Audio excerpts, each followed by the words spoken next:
آج وفاقی کابینہ نے 7.8 ارب روپے کا رمضان پیکج جو ہے وہ حکومت آج کابینہ نے اس کو ہے اپروول دی ہے، اور اس کا مقصد یہ ہے کہ جو ہمارا سفید پوش طبقہ ہے اور غریب طبقہ ہے اس کو رمضان کے اندر جو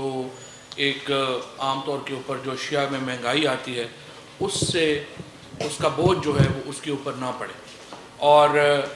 پوری جو اس وقت پرائم منسٹر صاحب کا اگر سب سے زیادہ وقت صرف ہوتا ہے تو وہ مہنگائی کو نیچے لانے کی جو کوششیں ہیں اس کے اوپر صرف ہوتا ہے. اور ہمیں اتنی تباہ حال معیشت ہمیں ملی تھی کہ باوجود تمام کوششوں کے اور یہ جو قرضوں کا اتنا بڑا بوجھ پاکستان کے اوپر ہے اس سے نبٹنا آسان نہیں ہے، اور اس کے باوجود وزیر اعظم صاحب کی پوری یہ کوشش ہے کہ اس کو ہم جو ہے وہ مہنگائی کا بوجھ کم سے کم لوگوں کے اوپر پڑے. اور یہ جو 7.8 ارب روپے کا پیکج ہے یہ بھی اسی کوشش کا ایک حصہ ہے. اس کی جو تفصیلات ہیں وہ حماد اظہر صاحب جو ہے وہ بیان کریں گے. اور دوسری خوشخبری یہ ہے کہ جو یوٹیلیٹی سٹور جو بالکل ایک تباہ شدہ ادارہ تھا اس کے اوپر بھی حماد اظہر صاحب نے آج یہ خوشخبری سنائی ہے کہ اس سال کے آخر تک وہ خسارے سے باہر آ جائے گا اور ہم بریک ایون کے اوپر ہو جائیں گے. اس کے ساتھ ساتھ کابینہ نے کرونا کے جو بڑھتے ہوئے کیسز ہیں اس کے اوپر تشویش کا اظہار کیا ہے. یہ تیسری لہر ہے جس کا ہمیں سامنا ہے، اور پہلے دو جو یہاں پر لہر آئی تھی اس کا ہم نے بڑی کامیابی سے مقابلہ کیا، اور اللہ کا شکر ہے کہ کرونا میں جتنا نقصان باقی دنیا کو ہوا ہے پاکستان میں اس نقصان کا عشر اشیر بھی ہمیں اس سے بھگتنا نہیں پڑا. ہماری معیشت بھی جو ہے وہ مستحکم رہی اور ہمارا جو جانی نقصان ہے وہ بھی بہت کم رہا. اور اس کی بڑی وجہ یہ تھی کہ ہم نے بڑی جلدی اقدامات شروع کر دیے تھے. جب یہ کیس 26 فروری کو پہلا پاکستان میں کیسز جو ہیں کرونا کے رپورٹ ہوئے تھے، اس سے پہلے ہم فیبرری سے بھی پہلے آپ سمجھیے فیبرری کے مہینے میں ہی ہم نے اپنے ایئرپورٹس کے اوپر اور ہر جگہ کے اوپر اقدامات کر دیے تھے. اس کی وجہ سے ہمارے ہاں جو شرح ہے وہ ہماری بڑی بچت ہوئی، ہماری ہاں کرونا کیسز کی شرح جو ہے وہ بڑی کم رہی. اور ہم یہ سمجھتے ہیں کہ اگر اس لہر کو بھی ہم نے اس کا سامنا کرنا ہے تو جو پہلے دو جب یہ لہر آئی تھی تو ہم نے جو پالیسی بنائی وہ بڑی کامیاب رہی، اسی کے اوپر ہم عمل درآمد کرتے ہوئے اس کے اوپر بھی انشاءاللہ تعالی قابو پا لیں گے. تیسری امپورٹنٹ بات جو آج کابینہ کے شروع میں ہی پرائم منسٹر صاحب نے بات کی وہ الیکشنز کی شفافیت کے اوپر ہے. الیکشنز کو پی ٹی آئی کی جو پوری تحریک تھی وہ دو بنیادوں کے اوپر تھی، دو ستون ہیں جس کے اوپر پی ٹی آئی کی جو ساری پالیٹکس ہے وہ کھڑی ہے. ایک اکاؤنٹیبلٹی کے اوپر اور دوسری شفاف انتخابات کے اوپر. اور شفاف انتخابات کے لیے جو پرائم منسٹر صاحب کی ہمیشہ بہت کین ایفرٹ رہی ہے کہ ہم ایسے ریفارمز انٹروڈیوس کرا سکیں،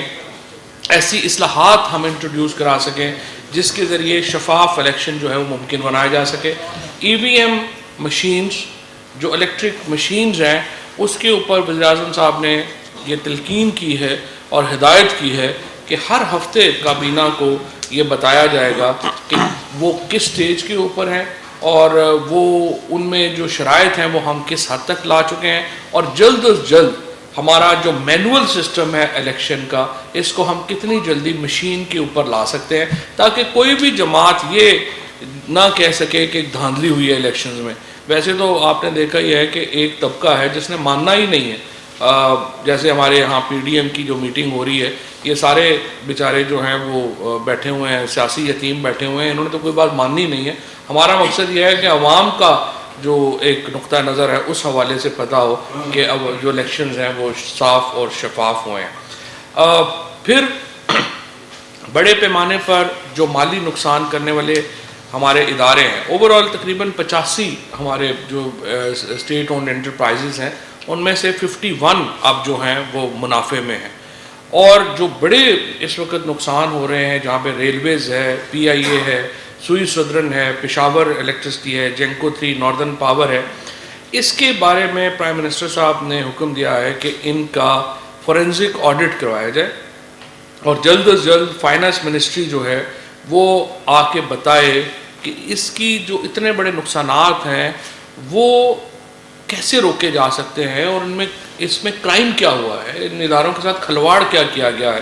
30 جون 2021 تک انشاءاللہ تعالیٰ یہ عمل مکمل ہو جائے گا, اور اگلے مرحلے میں پھر پاکستان پوسٹ, کوئٹہ الیکٹریسٹی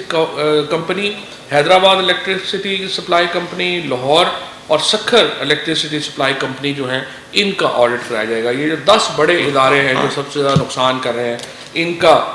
جو آڈٹ ہے, فورنزک آڈٹ جو ہے, اس کا فیصلہ ہوا ہے. راجہ مظہر حمید صاحب کو مینیجنگ ڈائریکٹر نیشنل بک فاؤنڈیشن تعینات کرنے کی منظوری دی گئی ہے. کابینہ نے ممنوع اور غیر ممنوع اسلحہ لائسنسوں کی چند درخواستوں پر غور کرتے ہوئے ان کے لائسنسز کے اجرا کی بھی منظوری دی ہے, لیکن اس کے ساتھ ساتھ جو ہماری انٹیریئر منسٹری ہے, داخلہ منسٹری ہے, اس کو کہا گیا ہے کہ کمپریہنسو پالیسی اسلحہ لائسنس کے اوپر جو انہوں نے اس کو اپ گریڈ کیا ہے. پہلے یہ 2012 کی چل رہی تھی, اب 2020 کی اسلحہ لائسنس کی جو پالیسی ہے وہ اس کو لا رہے ہیں, اور اس کو ہم جو لائسنسز ہیں ان کو ہم ریگولیٹ کریں گے. کابینہ نے حکومت گلگت بلتستان کی درخواست کے اوپر گلگت بلتستان اسکاؤٹس کی 17 پلاٹونوں کو گلگت بلتستان میں 1 سال کے لیے انٹرنل سیکیورٹی پر معمور کرنے کی منظوری دی ہے. ایکس پوسٹ فیکٹو منظوری ہے یہ. اسی طرح سے جو کراچی پورٹ ٹرسٹ کا نئے چیئرمین کا جو سلیکشن پروسیس ہے وہ تقریباً اختتام پہ ہے, اور اسی لیے جو اس وقت جو چند ہفتے رہ گئے ہیں اس کے لیے نادر ممتاز صاحب کو یہ چارج دوبارہ دیا گیا ہے. 3 ماہ کے لیے ان کے پاس چارج ہے, لیکن 3 ماہ کے اندر مستقل چیئرمین کی جو پوسٹنگ ہے وہ ہو جائے گی, اور امید ہے کہ یہ 3 ماہ سے قبل جو ہے وہ ہو جائے گی. ڈاکٹر راؤ غلام مرتضیٰ صاحب اور کے صدر نیشنل کونسل فار ہومیوپیتھی, اور ڈاکٹر سعید الرحمان خٹک کے بطور وائس چیئرمین نوٹیفیکیشن کی منظوری بھی دی گئی ہے. ڈاکٹر سید سیف الرحمان جو پرنسپل سیکرٹری ہیں اس وقت گورنر سندھ کے, ان کو Sindh infrastructure development company limited کے CEO کا اضافی چارج دیا گیا ہے. یہ بھی صرف چند ہفتوں کے لیے دیا گیا ہے, کیونکہ جو نئے CEO ہیں ان کی سلیکشن پروسیس تقریباً مکمل ہو چکا ہے, اور وہ صرف ایک ریگولیٹر کے طور کے اوپر وہ آ جائے گا, ابھی پرائم منسٹر آفس میں آ جائے گا, اور وہاں سے ان کی اپوائنٹمنٹ جو ہے وہ ہو جائے گی. ایک اور بہت اہم منظوری جو کابینہ نے آج دی ہے وہ پیٹرولیم پالیسی 2012 کے تحت جمع کیے جانے والے ویلفیئر فنڈ یعنی CSR کے استعمال کی گائیڈ لائنز میں ترمیم کی منظوری دی گئی ہے. یہ پیٹرولیم کمپنیز مختلف علاقوں میں کام کرتی ہیں, اور ان کا جو CSR ہے وہ وہاں پہ پراپرلی خرچ نہیں ہو پا رہا. خصوصاً سندھ میں اس حوالے سے بہت زیادہ شکایات جو ہیں وہ آ رہی ہیں, اور اس کو مد نظر رکھتے ہوئے جو اس کے رولز ہیں ان میں ترمیم کی گئی ہے, اور اب جو فیڈرل منسٹر پیٹرولیم ہیں ان کو یہ اختیار دیا گیا ہے کہ وہ جو CSR کمیٹی ہے ڈسٹرکٹس میں اس کا سربراہ مقرر کر سکے گا. اس کے ساتھ ساتھ صحت, تعلیم, واٹر سپلائی, ڈرینیج کے ساتھ ساتھ ویلفیئر فنڈ, ڈرگ سے متعلق آگاہی, اسپورٹس کا فروغ, خصوصی ضروریات کے حامل افراد, تعلیمی سہولتوں کی بہتری, پینے کے پانی, سڑکوں کی تعمیر اور مقامی طالب علموں کو اسکالرشپس, یہ وہ موضوعات ہیں جو پہلے اس CSR کے ایمبٹ میں شامل نہیں تھے. اب ان کو بھی اس ایمبٹ میں شامل کر دیا گیا ہے تاکہ وہ مقامی طور کے اوپر جو خرچ ہے وہ افیکٹو ہو سکے. سب سے پہلے تو یہ کہ یوٹیلیٹی سٹورز کے لیے آج کابینہ نے 7.8 ارب روپے کا پیکج, رمضان پیکج منظور کر دیا ہے. یہ 19 آئٹمز پہ مشتمل ہے, اور جو کرنٹ مارکیٹ کی پرائسز چل رہی ہیں میں آپ کو بتا دیتا ہوں. آٹے پہ 30 روپے 50 پیسے کا ڈسکاؤنٹ, شوگر پہ 40 روپے کلو سبسڈی دی جائے گی, گھی پہ 43 روپے کلو, آئل پہ یعنی تیل پہ 20 روپے kg, دال چنا پہ 15 روپے کلو, دال مونگ پہ 10 روپے کلو, دال ماش پہ 10 روپے کلو, دال مسور پہ 30 روپے, وائٹ گرام پہ 25 روپے, بیسن پہ 20 روپے کلو, کھجوروں پہ 20 روپے کلو, چاولوں پہ 10 روپے کلو, اور اسی طرح بروکن رائس جو ہوتا ہے اس کے اوپر 12 روپے کلو, اور مختلف سیرپس پہ, دودھ پہ اور مرچوں پہ بھی یہ سبسڈی دی جائے گی.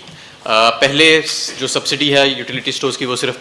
اشیاء پہ تھی, لیکن رمضان کے مہینے میں یہ 5 سے بڑھ کے 19 اشیاء پہ چلی جائے گی. اس کے علاوہ یوٹیلیٹی سٹورز کے حوالے سے میں آپ کو یہ بھی بتاتا چلوں کہ جب ہماری حکومت آئی تھی تو اس کی سیل سالانہ 10 ارب کے قریب تھی. اس سال ہماری سیل جو ختم ہوئے گی وہ تقریباً الحمدللہ 100 ارب کے قریب ہوئے گی، اور یہ سال وہ سال بھی ہوئے گا کہ جب انشاءاللہ تعالیٰ یوٹیلیٹی سٹورز بریک ایون کرے گا، اور یہ بڑی دہائیوں کے بعد ایسے ہوئے گا کہ یوٹیلیٹی سٹورز جو ہے وہ اپنے تمام خرچے بھی پورے کرے گا، اور ہو سکتا ہے کہ انشاءاللہ کوئی منافع بھی جنریٹ کرے۔ دوسری چیز یہ یوریا کے حوالے سے، فی الحال ہم اعداد و شمار اکٹھے کر رہے ہیں، لیکن لگ رہا ہے کہ اس مرتبہ ربی سیزن کے اندر ہمارے کسان بھائیوں نے جو یوریا کی مقدار کنزیوم کی ہے وہ شاید 10 سال کی سب سے بلند ترین سطح پہ جائے، اور یہ ایک اچھی چیز ہے۔ اور ہم نے اس بلند ترین سطح کے باوجود ہمیں یوریا امپورٹ نہ کرنا پڑا، کیونکہ ہم نے بر وقت پچھلے سال 2 چھوٹے یوریا کے پلانٹ چلا دیے تھے۔ اسی اچھے تجربے کو سامنے رکھتے ہوئے ہم 2 پرائیویٹ سیکٹر کے اندر جو چھوٹے یوریا کے پلانٹ ہیں وہ ابھی سے ہی مارچ سے ہی ہم نے چلانے کا فیصلہ کیا ہے، اور کابینہ نے ان کی منظوری دے دی ہے۔ ان پلانٹ چلانے سے یہ فائدہ ہوتا ہے کہ آپ کی لوکل سپلائی بڑھ جاتی ہے، قیمتوں میں بہتری آتی ہے، اور آپ کو مہنگا یوریا باہر سے امپورٹ نہیں کرنا پڑتا ہے۔ اس کے ساتھ ساتھ آج ہمارے پاس جو بڑے پیمانے کی صنعت ہے جسے لارج سکیل مینوفیکچرنگ کہتے ہیں، اس کا ڈیٹا بھی موصول ہوا ہے، اور وہ بڑا خوشائن ڈیٹا ہے۔ جنوری کے مہینے میں بڑے پیمانے کی جو صنعت ہے، مینوفیکچرنگ ہے، اس میں 9.1% کی گروتھ ہمیں دیکھنے میں آئی، اور مجموعی طور پہ جولائی سے لے کے جنوری تک کا جو پیریڈ ہے جس میں کووڈ کا بھی لاک ڈاؤن شامل ہے، اور سر اس میں بھی 7.8% ہمیں گروتھ نظر آ رہی ہے، اور لگ رہا ہے کہ اس وقت جو ہماری انڈسٹری ہے وہ تقریباً فل کیپیسٹی کے قریب جاتی جا رہی ہے، جو کہ ایک خوشائن بات ہے۔ انڈسٹری کے ان اچھے نمبرز کا فائدہ یہ ہے کہ اس سے ہمارا جو اکنامک گروتھ کا، یعنی کہ معیشت کی جو بڑھنے کی رفتار ہے، اس کے جو ہمارے ارلیئر فورکاسٹس تھے، مجھے پوری امید ہے کہ انشاءاللہ تعالیٰ وہ اپ ورڈز ریوائز ہوئیں گے۔ جو پہلے عالمی اداروں نے بھی جو فورکاسٹس کیے تھے اور جو ہم نے بھی کیے تھے، انشاءاللہ تعالیٰ اس سے زیادہ توقع کی جا سکتی ہے، کیونکہ انڈسٹری کے اندر ہمیں بہت اچھی اور مسلسل مستقل ایک اچھی گروتھ جو ہے وہ نظر آ رہی ہے۔ قیمتوں کے حوالے سے صوبوں کو بھی یہ تجویز دی جائے گی کہ جس طرح وفاقی حکومت جو ہے وہ بر وقت آٹے کی امپورٹ کرتی ہے، چینی کی امپورٹ کرتی ہے، یوٹیلیٹی سٹورز کے لیے بڑے پیکیجز رمضان کے لیے اناؤنس کیے ہیں، تو صوبے بھی رمضان کے اندر سہولت بازاروں کے ذریعے اور رمضان بازاروں کے ذریعے اپنے اپنے علیحدہ بندوبست کریں، جہاں پہ یہ روزمرہ کی کھانے کی آئٹمز جو ہیں ان کو خصوصی رعایت کے ساتھ دیا جائے۔ خصوصاً سندھ، اس کی وجہ یہ ہے کہ آپ نے دیکھا کہ سندھ نے بہت دیر کی گندم کی ریلیزز میں، جس سے ہماری جو اوسطاً قیمت ہے وہ اوپر چلی گئی آٹے کی پورے پاکستان میں۔ آج بھی اگر آپ پاکستان بیورو آف اسٹیٹسٹکس کا ڈیٹا دیکھیں، اور اکتوبر سے یہ مسلسل چیز آپ کو سامنے نظر آئے گی کہ سندھ سے جو ڈیٹا آ رہا ہے، وہاں ہمارے سندھی بھائی جو ہیں وہ ان کی سندھ حکومت کی اس پالیسی کی وجہ سے انہیں مہنگا آٹا آج بھی مل رہا ہے بنسبت باقی سارے پاکستان کے، خصوصاً پنجاب کے، جنہوں نے بر وقت ریلیزز شروع کیں، اور وہاں پہ ہمیں آٹے کی بوری کی جو قیمت ہے وہ جلدی نیچے جاتی نظر آئی۔ معیشت میں سمجھتا ہوں کہ صحیح رخ میں جا رہی ہے، اور کرنٹ اکاؤنٹ ڈیفیسٹ جو تھا وہ سرپلس میں تبدیل ہو گیا۔ آپ نے دیکھا کہ ڈالر جو ہے وہ بھی پیچھے کی طرف آیا ہے، 156 روپے تقریباً آج اس کا ٹریڈنگ کا ہمارے پاس جو انڈیکیشن آئی ہے۔ ہمارے فارن ایکسچینج کے ریزروز بڑھ رہے ہیں، جو پچھلی حکومت نے تقریباً ختم کر دیے تھے۔ بر وقت ری پیمنٹس ہو رہی ہیں، آئی ایم ایف کا جو پروگرام ہے وہ ریوائیو ہو چکا ہے، اور ہمیں باقی بھی تمام جو ایکسپورٹرز کے اندر ہمیں بہت زیادہ ایک ایکسائٹمنٹ نظر آ رہی ہے۔ ہمیں نئے ایکسپورٹ کے ایونیوز کھلتے نظر آ رہے ہیں، اور جیسے کہ میں نے آپ کو ڈیٹا دیا بڑے پیمانے کی صنعت کا، تو اس کے اندر بھی ہمیں اب 9% کے قریب گروتھ جنوری میں دیکھنے میں آئی، جو کہ بہت خوش آئند ہے۔ اس سے روزگار بھی پیدا ہوئے گا، اس سے معیشت کا پہیہ بھی چلے گا، اور ملک کی پیداوار بھی بڑھے گی۔